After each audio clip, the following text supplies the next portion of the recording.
NordVPN. Dois-je encore le présenter? Ce VPN si célèbre à cause duquel tous les concurrents me spamment par mail? Non. Vous savez déjà que c'est 70% de réduction pour un abo de 3 ans. Un mois gratuit. Vous pouvez faire croire à Google Maps que vous êtes russe pour voir la Crimée annexée sur Google Maps. Ça marche aussi avec le Kosovo et le Tibet. Bon, du coup, c'est pratique pour télécharger NordVPN parce que ça inclut un truc spécial peer-to-peer. Les données sont chiffrées. La société est enregistrée dans un paradis fiscal aux lois contestables pour bien protéger vos données. Le Panama. Allô? Le SAV? Le SAV, 24h sur 24, 7 jours sur 7. Pratique. Perso, j'aime bien me connecter en Suède. J'ai l'impression d'être progressiste et d'échapper au confinement.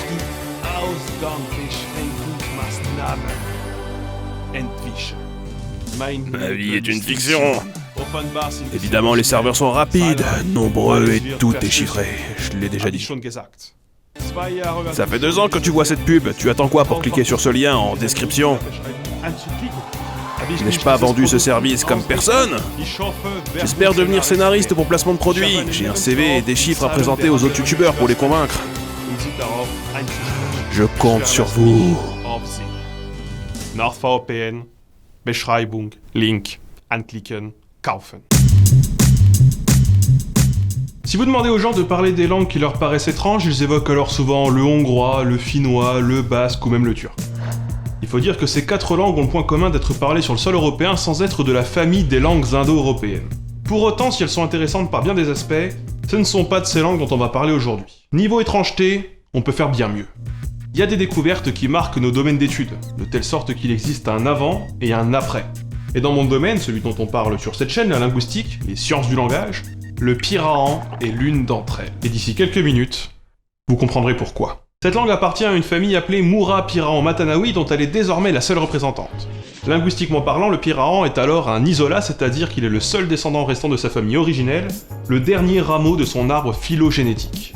Vous l'aurez peut-être compris à son nom, mais c'est une langue amérindienne aujourd'hui parlée au bord du fleuve Maïsi ou Maïchi, ou peu importe comment on le prononce, au cœur de l'Amazonie par des chasseurs-cueilleurs qui seraient un millier tout au plus, répartis sur 500 km de rivage.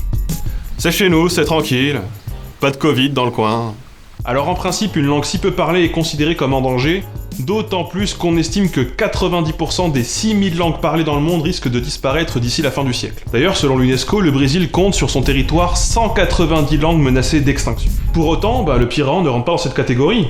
Ces locuteurs, les pirahans donc, sont monolingues et ils comptent bien le rester. Alors l'isolement aide à ce qu'il le reste, évidemment, mais leur rejet des cultures étrangères, leur sentiment de supériorité et leur mépris des autres cultures, ils sont quand même pour beaucoup. De fait, ils sont très résistants à l'assimilation étrangère.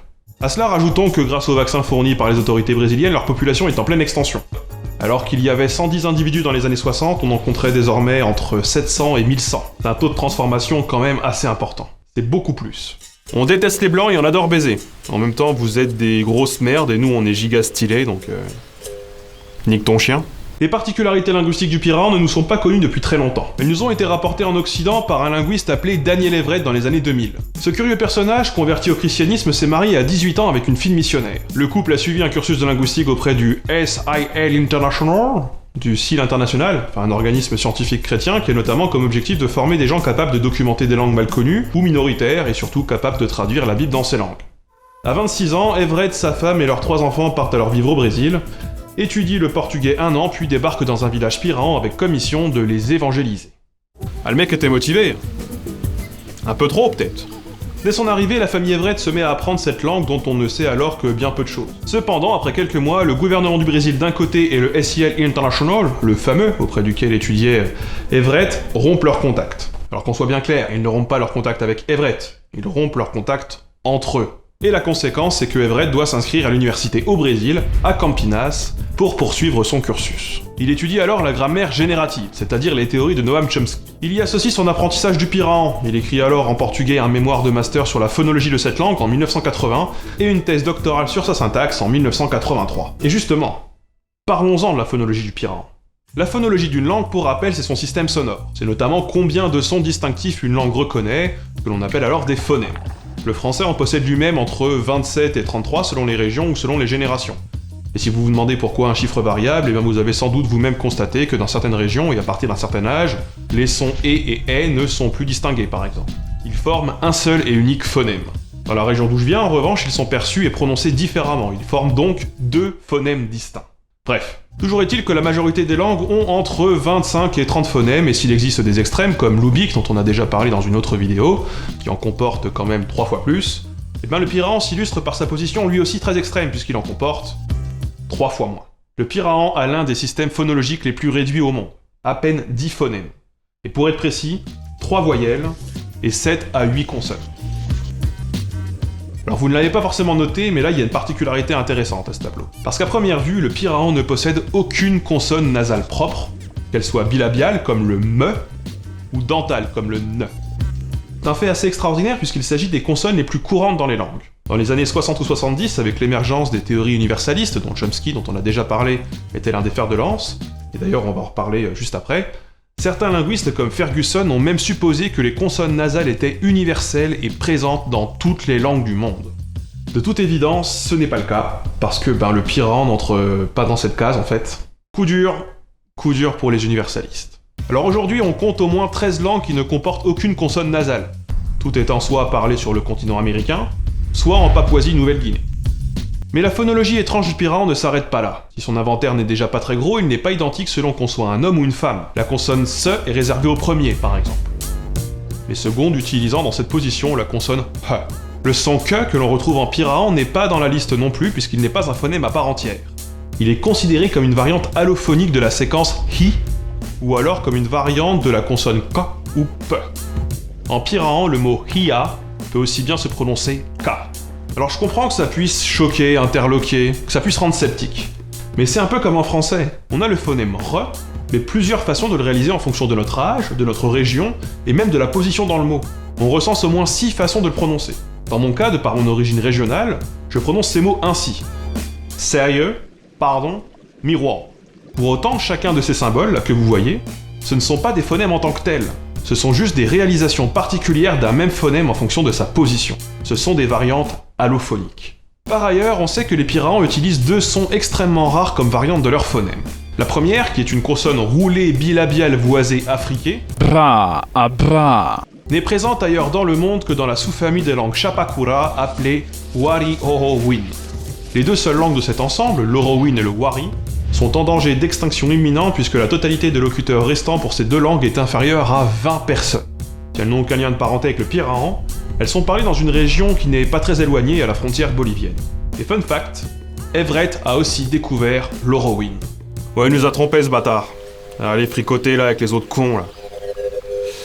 Mais ça va, on n'est pas rancunier, on lui pardonne. L'autre son extrêmement rare utilisé par les pirahans est une variante du son gue. Il s'agit d'une consonne battue alvéolaire lingo-labiale latérale, dont le nom assez compliqué évoque, ma foi, c'est bien la rareté.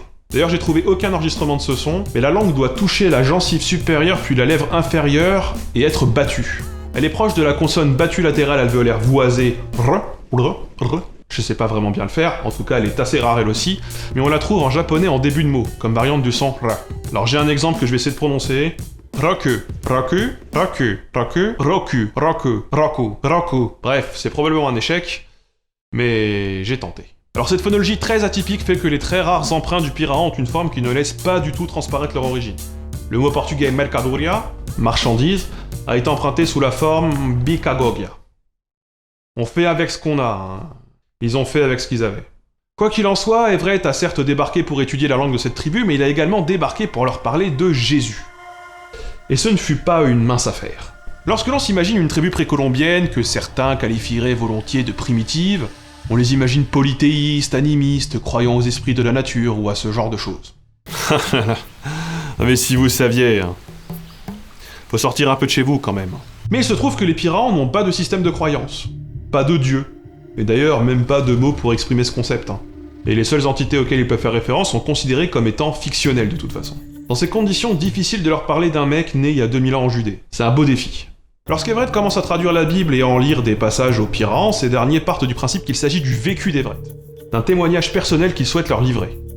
Parce que les Piraons sont terre à terre, sceptiques visiblement et incrédules devant les miracles d'un Dieu et d'un Jésus dont ils n'arrivent pas à conceptualiser l'existence. Et l'enfer ou le paradis, présentés comme des endroits factuellement existants par le missionnaire chrétien, on n'en parle même pas. Ouais, le pote d'Everett, là, Jésus, là, c'est un mytho. Obligé. Ouais, y a Kikibo, là, qui a essayé de faire comme lui, là, comme il fait dans le livre. Il a voulu dupliquer un serpent, là, pour qu'on ait tous à bouffer dans le village, là. Bon, ça marche pas, hein. Il s'est juste fait mordre, et maintenant il est enterré derrière l'arbre tordu. Lorsqu'Everett leur explique que Dieu a créé les étoiles et la Terre, les Piraons lui répondent qu'ils n'en croient pas un mot, pensant que cela a été créé par personne et sans avoir besoin de fournir une explication fouillée. Ça a toujours été là. Non mais pourquoi se casser le cul à inventer des histoires au bout d'un moment, là? C'est quand même le meilleur moyen de se gourer sur la vérité, non? La religion leur semble une contrainte inutile et superflue. Everett le comprend d'ailleurs assez bien, lui qui s'était convaincu que le christianisme apportait le bonheur dans la vie des gens, tout comme cela lui en avait apporté dans la sienne. Il est confronté à une situation jusque-là inédite. Bien qu'athées, les Piraons sont heureux, très heureux. Comme il le dira lui-même. Ils étaient les gens les plus heureux que j'ai jamais vus. Leur société ne connaît pas le meurtre mais connaît l'amour du prochain et le partage, sans qu'un prêtre doive leur enseigner ses concepts, et sans que la peur du jugement dernier oriente leurs actes. Sans Jésus dans leur vie. Un Jésus dont ils finissent par en avoir marre d'ailleurs, et s'ils acceptent qu'Everett et sa famille restent et soient intégrés dans la tribu, c'est à la condition qu'ils arrêtent d'en parler. Y a bien une fois où des Brésiliens ont fait boire un mec de la tribu là et lui ont filé un fusil pour qu'il bute Everett quoi. Et il était chaud de ouf, attention, un peu comme chez vous, les gens à Valenciennes, de ce que j'ai cru comprendre. Mais finalement il l'a pas fait. Et il s'est excusé et tout, non mais y a pas de souce. Devant ces faits et face aux questions des Piraons sur sa spiritualité qu'ils ne comprennent pas, Everett remet en question sa propre foi et sa mission qu'il finit par reconsidérer. Everett perd la foi en 1982, devenant lui-même athée, mais il n'en parle pas aussitôt à sa famille qui est très pieuse. Comme le dira lui-même Everett à ce sujet, « La dernière chose sur Terre dont les Piraons avaient besoin, c'était Jésus. J'ai réalisé que c'était la dernière chose dont j'avais besoin aussi. » Si les Piraons ont un problème avec la conceptualisation des événements présentés dans la Bible, c'est aussi parce qu'il leur est difficile de conceptualiser le passé, tout simplement. En fait, les Piraons utilisent très peu de mots liés au concept du temps, et n'ont pas de conjugaison verbale pour le passé ni pour le futur. Selon Everett, les Piraons ne font que des énoncés ancrés dans le moment où ils parlent, plutôt que dans n'importe quel autre repère temporel. Non mais il faut vivre l'instant présent, man. La terre-mère est meurtrie, les pesticides, le capitalisme, ouais. Assieds-toi près d'une rivière, écoute le coulis de l'eau sur la terre. Dis-toi qu'au bout, il y a la mer, et que ça n'a rien d'éphémère. Non mais je déconne, c'est des paroles de trio. Non mais au bout d'un moment, faut pas... Voilà, c'est comme ça, puis voilà. Pas besoin d'explications de guignolo sans Sarwell, là, pour trouver un sens à tout ça. Par contre, les Piraons ont un suffixe verbal pour communiquer l'expérience personnelle, un fait dont on a été témoin. La différence entre ces deux énoncés, c'est que dans le deuxième cas, le locuteur précise qu'il sait parce qu'il a vu la scène. Le rapport au temps des Piraons est cohérent avec ses particularités grammaticales. L'accent est mis sur le moment vécu, sur l'expérience immédiate. Ils ne stockent pas la nourriture par exemple et ne font pas de projet qui soit prévu plus loin dans le temps que le lendemain. Ils n'ont pas de mythe fondateur ou cherchant à expliquer leur propre origine. Alors ça ne veut pas dire qu'ils n'ont pas de folklore ni d'histoire. Everett raconte dans son livre par exemple l'histoire du jaguar qui tua le chien ou de la femme morte en couche.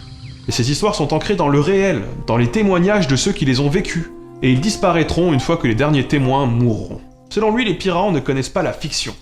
Même les esprits dont ils parlent parfois sont considérés comme issus de l'expérience immédiate, car ceux qui y font référence sont convaincus de les avoir vus sous forme d'un animal ou d'un arbre existant et palpable.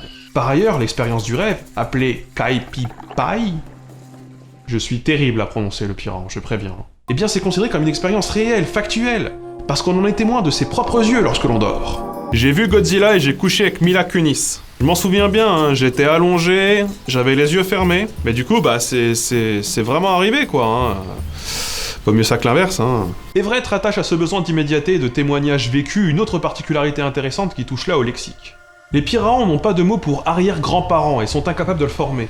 Parce que l'espérance de vie dans la tribu fait que l'on n'arrive jamais à avoir une famille sur autant de degrés d'ascendance. Et je dis bien grands-parents et pas grand-père ou grand-mère, car les Piraons ne distinguent pas lexicalement leurs parents en fonction de leur genre. Père et mère, c'est le même mot. Maike. Sur la question familiale, les Piraons ont le système lexical le plus petit au monde pour s'y référer. Un mot unique pour père et mère donc, un mot pour fils, un mot pour fille, un mot pour enfant qui est orphelin issu d'une autre union ou alors préféré, et un mot unique pour frère et sœur qui est identique à celui utilisé pour parler de sa communauté. Il faut savoir que les Piraons sont essentiellement endogames, c'est-à-dire qu'ils choisissent leur partenaire à l'intérieur de cette même communauté. En fait, les Piraons, ils ont pas l'air fans des oppositions qui peuvent nous paraître essentielles. Ils ne distinguent pas la droite de la gauche, par exemple. La droite et la gauche, c'est pareil. Non mais, moi je dis ça, c'est surtout vous qui le dites, je crois, c'est pas un de vos proverbes là, quand vous devez choisir le chef qui va bien vous niquer? Ni le singulier du pluriel. Bon, ça c'est plus étrange déjà. Ah bah je, plus moi, plus lui, plus tous ceux qui sont seuls. En fait, le pirahan a été considéré comme la seule langue au monde à ne pas distinguer le nombre grammatical. Chaque mot désigne à la fois l'unité et la quantité. On en compte désormais au moins une autre, depuis. Le warlpiri, parlé en Australie. Alors ce n'est pas comme au mandarin ou ces langues qui peuvent malgré tout quantifier via des adverbes ou via des adjectifs ou je sais pas quoi. Non, le pirahan connaît une absence totale de quantification. Mis à part deux mots mais qui n'y sont pas réservés. Hoi, peu, petit, et hoi, beaucoup, grand, gros. Et tout ça se réfère aussi à la taille.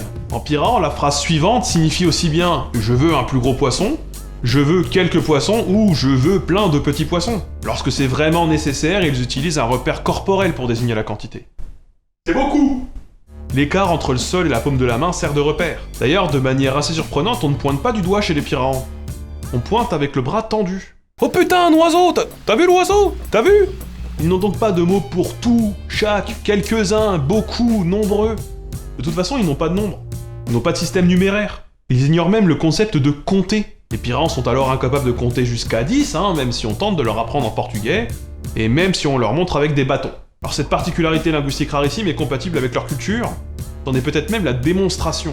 Dans un milieu où le commerce se résume au troc, un échange est satisfaisant si les deux parties sont satisfaites. Et l'introduction de la comptabilité peut être perçue comme une menace, révélant les inégalités d'échange. De toute façon, comme il a déjà été dit, ils ne stockent pas, ils ne font pas de réserve, ils ne prévoient rien. Dans ce contexte, compter c'est superflu. Je me suis jamais fait carotte, c'est vrai, alors que vous vous faites tout le temps carotte. Il, elle, eux.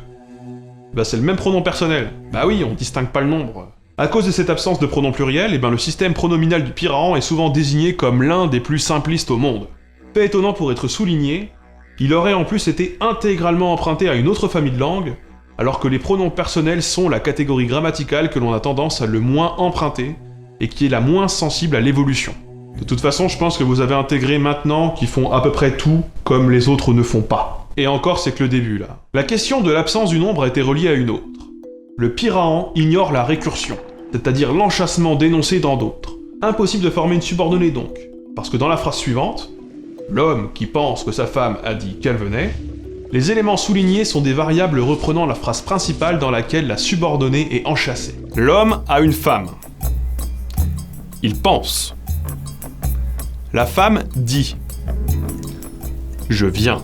Voilà, on s'en sort aussi bien comme ça, Pas besoin de se compliquer la vie au bout d'un moment, bande de merde. En l'absence de récursion et donc de système de variables pour reprendre des éléments de la phrase et ainsi aller à l'économie, les pirahans doivent sans cesse répéter ce à quoi ils font référence. L'une des conséquences, c'est qu'ils ne peuvent pas former plus d'une structure possessive par phrase, par exemple. On le perçoit assez bien dans ce texte, un texte que je ne vais pas vous lire, évidemment. Mon niveau en pirahan est pas foufou, je pense que vous avez pu vous en rendre compte. Dernier élément un peu marrant, les pirahans ne semblent pas distinguer les couleurs dans leur langue, hormis peut-être le clair et le sombre.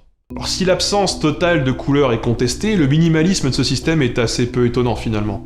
Parce qu'on dénombre plusieurs langues situées au niveau de l'équateur terrestre qui ne distinguent que le sombre du clair, comme le Dari en Nouvelle-Guinée ou le Bassa au Liberia et au Sierra Leone, avec éventuellement le rouge en plus, comme le Bambara au Mali. Un épisode sur les couleurs viendra peut-être un jour, vous verrez, c'est super intéressant. Bon après, c'est pas prévu tout de suite, on va pas se mentir. Leur absence de couleurs, de nombre, de quantité, de temps, de récursivité, toutes ces particularités ont conduit un bon nombre d'anthropologues et de linguistes à se référer au pirahan comme étant une langue minimale, et certains même comme une langue primitive. Or, si on classe ces langues comme telles, c'est parce que l'on considère qu'il manque des choses par rapport à nos langues européennes, par rapport à nos langues à nous, qui seraient de fait plus abouties et plus complètes. Ça, c'est ce qu'on appelle de l'ethnocentrisme, enfin ici en l'occurrence de l'eurocentrisme ou de l'occidentalocentrisme. Bande de merde, parce que c'est nous le centre. Le centre de la forêt, c'est là, t'as bien vu? T'es pas cassé le cul à venir? C'était pas chiant? C'est chiant parce que c'est au centre de tout, et c'est chiant de venir de n'importe quel côté. D'autres se sont refusés à qualifier le pirahan comme tel, mais ce n'était pas forcément le témoignage d'une pensée ouverte et éclairée. C'était parfois le témoignage du même biais, qui pouvait même être encore plus fort. Bah oui, le pirahan c'est pas une langue minimale, c'est Everett qui a du mal faire son boulot là, ses manques n'en sont pas. Parce qu'il n'existe probablement pas vraiment. Pourtant, comme il le dira lui-même, il a cherché tout ce qu'il s'attendait à y trouver avant d'arriver, basé sur sa propre culture. Et finalement, il fera le constat suivant. Vous pouvez gâcher des mois à chercher quelque chose qui n'existe pas. Il y a beaucoup de choses que l'on m'a enseigné à chercher en linguistique que je n'ai pas pu trouver du tout. Alors évidemment, documenter une langue aussi unique n'est pas facile. Lorsqu'Everett revient vivre dans le monde occidental et parle de ses particularités grammaticales et lexicales, on peine à le croire.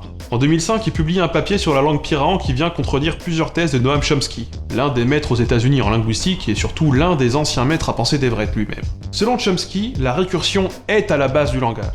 C'est un universel commun à l'humanité. Mais on s'en prend pas au grand ponte aussi facilement, hein. Everett est notamment accusé de racisme pour avoir considéré les pirahans comme une exception à l'universel théorisé depuis les États-Unis. Et il est victime d'attaques ad personam et critiqué pour son passé de missionnaire, discrédité par son parcours en dehors du monde occidental et pour avoir étudié au Brésil, dans un pays du tiers-monde donc, et j'en passe, plein d'attaques du genre. Non mais vous manquez quand même pas d'air là chez vous en Occident. Non mais c'est fou quand même, parce que si ça rentre pas dans vos cases, bah c'est qu'on n'a pas cherché comme il faut. Mais peut-être que votre modèle, il était peut-être pas super bien foutu à la base, non? Et à le croire universel alors que vous l'avez basé sur vos langues à vous. Bah, c'est peut-être vous les racistes au fond, non? Nique ton chien. Alors si ces attaques émanent des fans et des disciples de Chomsky, ce dernier s'y mettra lui-même.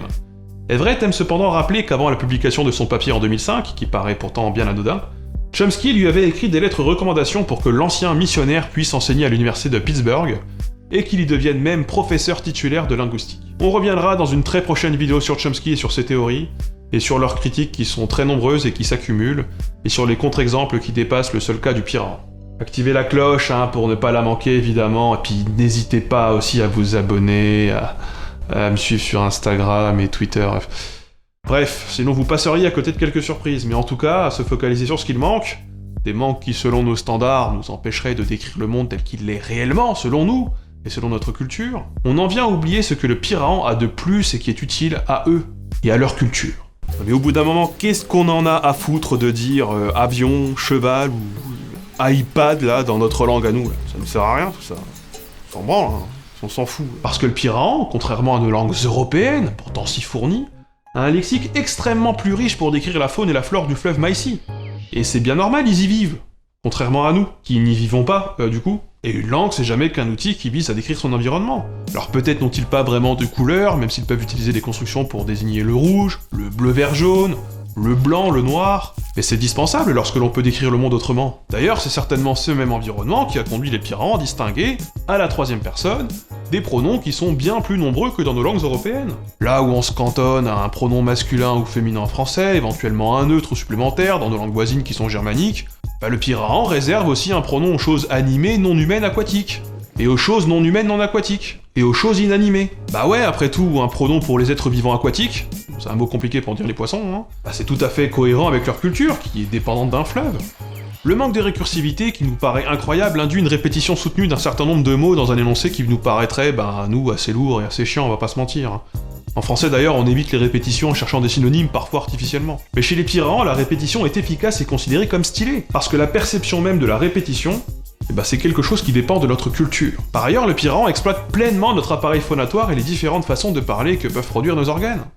Notamment du côté de la prosodie. Cela veut dire que s'ils veulent parler pour communiquer, ils peuvent également siffler leur langue, la fredonner, la chanter ou la crier. Alors je sais où vous allez en venir, vous allez dire qu'en français ça marche aussi, on peut aussi le faire, mais là c'est différent, puisque chacun de ces modes est bien plus qu'un effet de style. C'est un registre à part entière, réservé dans un contexte particulier. On chante pour transmettre une information importante, on murmure à la chasse, on fredonne dans l'intimité et à faible volume pour cacher sa véritable voix. On crie lorsqu'il y a du bruit, comme durant la tempête. Alors ça a l'air con dit comme ça, et vous pensez peut-être qu'on pourrait toujours l'adapter au français, mais détrompez-vous. Parce que si jamais vous criez en langue pirahan, vous devez appliquer des mutations phonologiques. De toutes les consonnes, seul le que et le coup de glotte demeurent, et les voyelles s'effacent pour garder presque uniquement le a. L'explication linguistique pourrait être la suivante. Lorsque l'on crie, on ne distingue plus aussi efficacement les phonèmes de notre langue. Cela peut donc effacer le caractère voisé ou non voisé d'une consonne par exemple, c'est-à-dire la différence entre le ge et le que, le de et le te. En revanche, comme l'intonation et l'accentuation demeurent, malgré l'extrême réduction du nombre de phonèmes, le sens est conservé. Parce qu'il est plus déterminant pour les pirahans de garder la mélodie de la langue que de garder ses consonnes.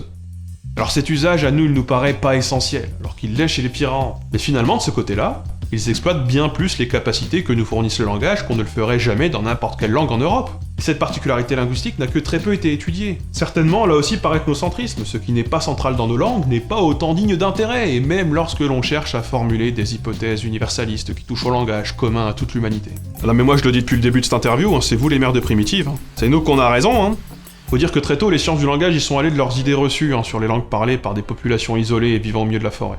Antoine Meillet, qui était l'un des linguistes français les plus célèbres de la première moitié du XXe siècle, écrivait lui-même en 1911 « Les populations qui vivent isolées, divisées en petits groupes ayant peu de rapports entre eux, peuvent arriver à posséder des parlers qui ne sont pas compris hors de tribus parfois très peu nombreuses. » Il en émanerait la difficulté de les classer en familles de langues, puisque sur le continent américain et en Océanie, on distingue de très nombreuses petites familles de langues. La classification des langues papoues, par exemple, fait l'objet de nombreux débats et la Papouasie-Nouvelle-Guinée compte beaucoup d'isolats, c'est-à-dire de langues inclassables.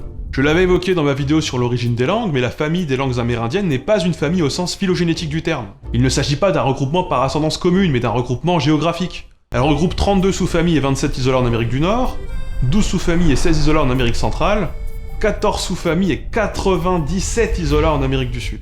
Pour rappel, l'Europe comporte 2 familles de langues, les langues indo-européennes et les langues finno-ougriennes, on pourrait éventuellement rajouter les langues turques, ça en fait une 3e, et un seul isolat, le basque.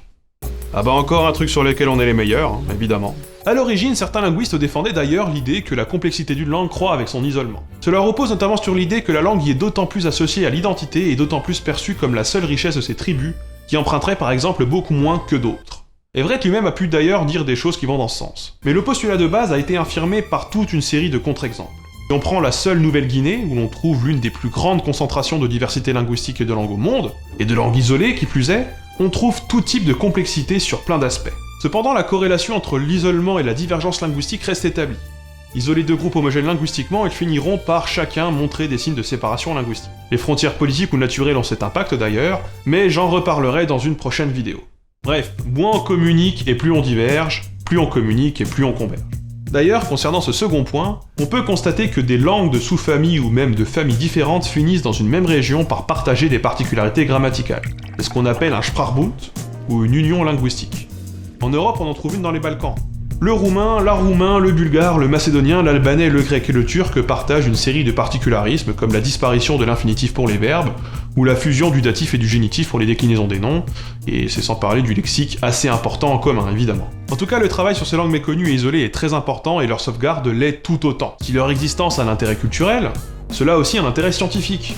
Pour comprendre comment fonctionne le langage humain, et pour en évaluer toutes les possibilités, il est essentiel d'étudier les langues qui ont pris les chemins les plus éloignés des nôtres afin de nous extraire de notre ethnocentrisme. La diversité linguistique, ça sert à ça aussi. Si ces langues isolées sont si uniques, comme l'est le pirahan, c'est avant tout parce qu'elles sont les reliques de familles linguistiques disparues dont on n'a ni trace écrite ni aucune mention, et dont on ne peut alors que théoriser vaguement l'existence.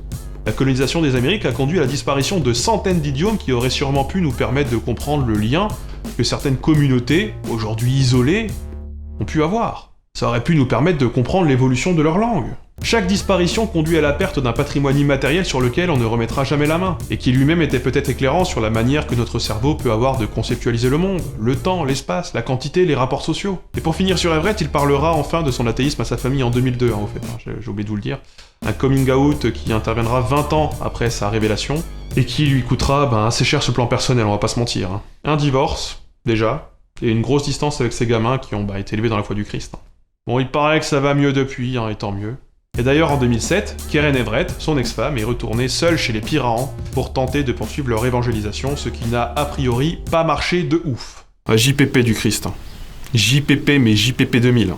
Alors si ce sujet vous intéresse, je vous invite à venir en parler avec moi sur Twitch, en ce moment même, puisque je suis a priori en live, le lien est en description, et sinon vous pouvez toujours faire un tour sur la boutique, pour ce t-shirt, pour le poster là-bas, pour tout, évidemment vous abonner, lâcher un commentaire, etc., blablabla, ce serait con de passer à côté, et moi je vous dis à bientôt pour une nouvelle vidéo.